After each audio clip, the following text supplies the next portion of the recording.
Sunglasses on. Look the director. Yeah, you know what? I looked at myself in the mirror and I was like, am I ski diving? Was this a story you were writing? The one you would tell me about? Yeah, the one room. Really? Yes. I remember the one room, but I just didn't know like exactly what was going on. Yeah. That's how you know I wasn't really listening. But I was, I promise. Yeah, you were. I was. And I'm glad for you to say that. I mean, Joey Osuna, he came up to me one time. We were like hanging out and he was like, are you still working on One Room? That movie about the horoscopes? And that was like in 2019 and I was like, you remember that story? Because I gave up on it in like 2018. I had like no hope for it. I was working on other things. So like his feedback and I think even Julian Cano's feedback, if like I was still continuing it, impulsed me to like finish it up. And I'm really happy for that. Thank you, by the way, Julian Cano and Julian Osuna for that. No, it's fine. Like you could just check on the monitor because it's gonna show. Yeah. So it'll be easy. Oh, did it? Yeah. I finished the story, but not the screenplay. Oh, okay. Yeah, but I plan to wrap up the screenplay this year. Awesome. Even the iPhone's rolling? Yeah, everything's rolling. Okay. Alright guys, hello everybody. Thank you all for being here. I feel like every speech says that. Thank you all for being here. Okay, anyways. This is One Room, the Premovie, cold read that I wrote. It took me almost 3 years to write, since 2017 to 2020. And now finally we're doing something with it. These are my two cinematographers. Shout outs to them, Anthony Pimentel and Joshua Perez. My name is Eduardo Eduardo A. Flores. I'm the narrator and director for this movie. And this movie is about a group of juveniles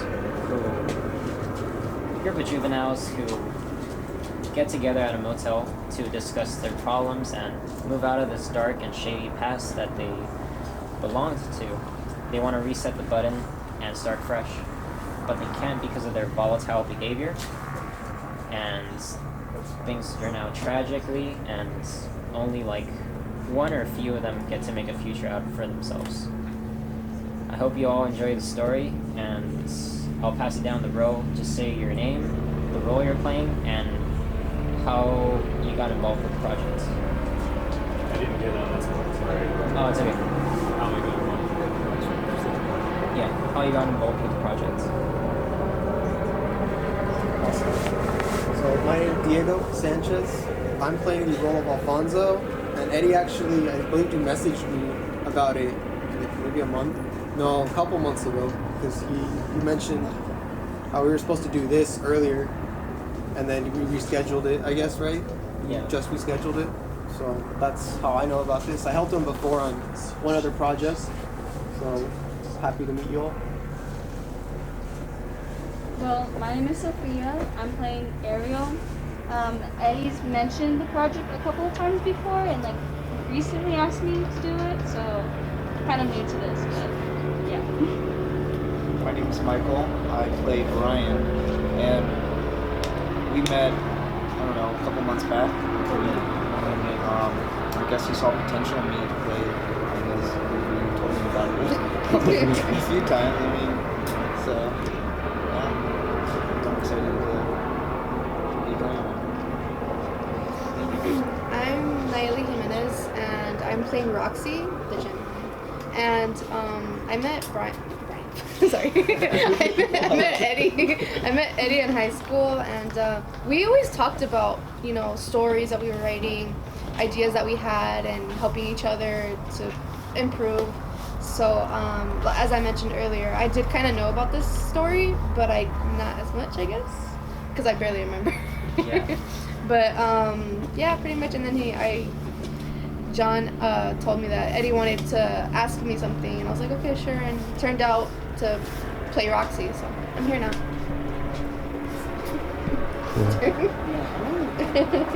So my name is Ricardo, commonly called Ricky. I'm playing Ezekiel. I know Eduardo from work, and I think we're on this project due to common interests. Maybe. Yeah, We call it common interests. I'm Tito. I will be playing Andre. I got involved. Eduardo sent me a message last night, asked me if I wanted to come down and do this. It was very out of the blue, very short notice, but it did interest me a lot, and I'm very glad to be here doing this with you guys. I am Julian Osuna, and I'll be playing the role of Angel. And how I was involved was, I was kind of one of the first people we told of this project back in 2017, but it wasn't until like 2 years later, as he mentioned, that he wouldn't talk about that project anymore, even though he seems so devoted to it. He wanted to make that his debut project. So kind of reminded him of it, and then I told him I'd be paid to help him. And here we go. Hi, my name is Axel. I am playing Carlos, and how I got involved with this project was that Eddie showed me the screenplay during one of the lunch breaks at work, and I thought it was a really nice script, and I wanted to participate. Hello, I'm Brandon Mendoza. I'm playing Evan, and Eduardo told me about this whole movie he was working on a long time ago, but initially I wasn't gonna be a character in it. I'm pretty sure I was just supposed to be like staff assistant. But a couple weeks ago, Eddie said if I wanted to play in this, I was like, okay. That's it. Okay, so my name is Julian Cano. I'm going to be playing role Julian in the script. How I got involved with it, I've been doing some projects with Eddie in the past, some other little filmings, other readings. And he told me about this little project involving horoscopes, right? And I was like, oh, pretty cool. Where's it going to take place? Like in a hotel room. And we usually discuss it where we would, take it place in. I always thought it was a little far-fetched. I just didn't know how big the project would be until I came in literally today. And I was like, oh, damn. But I'm very proud of him. I knew this guy since 2013. Met him mariachi class. Has been one of my first friends. Going into new school, very nice guy. And I'm very proud of him for doing this, because I remember him talking about horoscopes, like, it's funny, I don't really believe in them, but holy crap. I'm very impressed, and I'm proud of everybody. Thank you for making me part of this. I'm Chris, so I've known Eddie since elementary school. And we didn't start talking a lot until recently.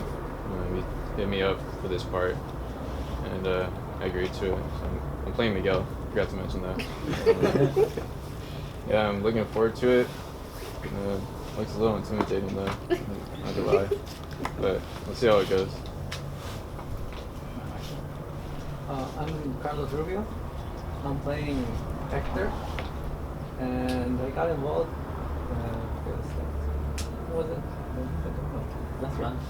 Last year, December. I was helping him out with a project for like 10 seconds, and he showed me the script. I was reading it, sounded interesting. Then he told me if I could play a part, and I liked the character, and that's about it. Alright, so there's going to be a 5-minute break at page 74.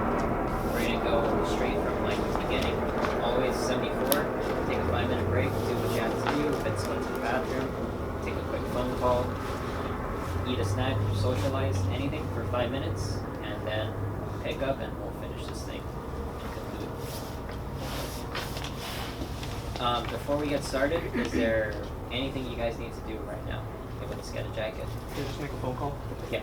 Can I go pee? Yeah. I have to use the restroom too. Deep away in the line. I don't know your house though, so. Window, right? Of this sort of not this why I went before. what you were saying about, because remember how we made the trailer for Dead End? What happened? Did you say you were going to show us the producer? It was like a concept trailer? Yeah. I guess that's what we get recording. I stopped. I graduated from film program. Yeah. You could have so much. You got fun. Touch. Producer. I got a job there, and then I just started not liking the studio. The one that we filmed at. The one that we filmed at, yeah. I didn't like the people I played because, for one, they didn't seem to care much about their students, their projects, and a lot of us, even Joshua went to this film school, which is me. We were just like self-teaching ourselves along the way, and I still do want to do Dead End, but I'm gonna find another location where I go. So that's pretty much what it's at. That's right. It's one of the feature films. I have the story complete, but not the script book. It's the very third act of but I know where it ends. It's sad. I remember, I think you and Brandon, you and Brandon were in like that little trailer. Sebastian was there. Yeah, it was we were doing the cocaine thing with the protein powder or whatever. It was. Yeah, vitamin D, the baby. And then that one guy was in California, Jim. Yes. He was he was a certain. Yes, he was.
I could see what he was going for.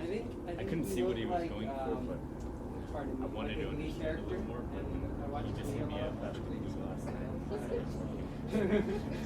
The Zodiacs. I thought that was cool. I guess I should. Yeah, it's a lot better. I'm not really better than people. It's a lot better than people. It's fun and all, but sometimes there are some sense. I thought it was interesting. And it doesn't mean it's a good show. I get that. It's just like every time movies where they try to be very metaphorical, very simple. They try to symbolize stuff and make Alright guys, so if you can, please put your phone in like airplane mode or vibrates and do not disturb. I'm not like they say Tarantino, but yeah, as long as the phone is silent. Alright, so before we begin, I'd just like to say this is rated R. And I hope you all enjoy. And just do the best you can. It's okay if you mess up. You're all cool in my eyes. Thank you. You're welcome. Alright, One Room, written by Eduardo A. Flores. Fade in, interior motel room.